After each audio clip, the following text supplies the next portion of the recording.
İlk öncə bunu deyim ki, möhür torpaqdır. Torpağa səcdə edirik. Və torpağa da səcdə edən torpaq eləmirik. Allaha edirik, alnımızı torpağa qoyuruq. Peyğəmbər də buyurur: "Cuilət liyəl ardu məscidən və tahura." Yer mənə pak və səcdəgah qərar verildi. İndi bir insan, məsələn, hətta sahabələr deyir, biz gördük Peyğəmbəri, gördük səhradır, istidir. Peyğəmbər o daşı neynədi? Soyutdu, gətirdi, qoydu alnını həmən daşın üstünə.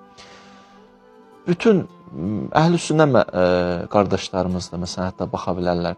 Hənəfi, Həmbəli, Şafii, Maliki. Olan dördü də deyir ki, torpağa alnını qoysa namaz düzdür. Daşı alnını qoysa namaz düzdür. Onlar da deyir bunu. Düzdür. Yəni, burada belə fikir ayrılığımız yoxdur bu mənada. Yəni, bir nəfər tutaq ki, Maliki məzhəbindən biri gəlib alnını torpağa qoysa namazı batıl olar, yox, düzdür. Ona görə müştərək bir məsələdir. 5 məzhəbin 5-i də deyir ki, Cəfəri də əlavə, hamısı deyir ki, torpağa səcdə eləmək olar. Peyğəmbərimiz də bu cür nə edib, bəli. Və o imamlar heç vaxt demirlər, bu şirkdir. Bəli. Şirklə heç bir əlaqəsi yoxdur. Əgər bir insan deyir ki, möhürə alnını qoyursan şirkdir, məsələn, xalçaya da qoyanda o sözü demək olar da. Bunun şirklə nə əlaqəsi var ki, biz səcdəyə gedirdik, axır alnımızı bir yerə qoymalıyıq, hara qoyaq, havada qalmayacaq ki, alnımızı da qoyuruq torpağa.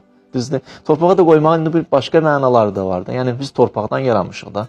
Düzdür.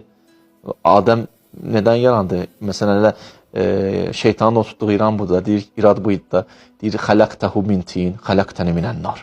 Onu torpaqdan yaratmışsan, məni nədən yaratdı, odda yaratdı. İnsan alnını, sanki o torpağa qoymaqla deyir, Allahım, bu torpaqdan yarandım.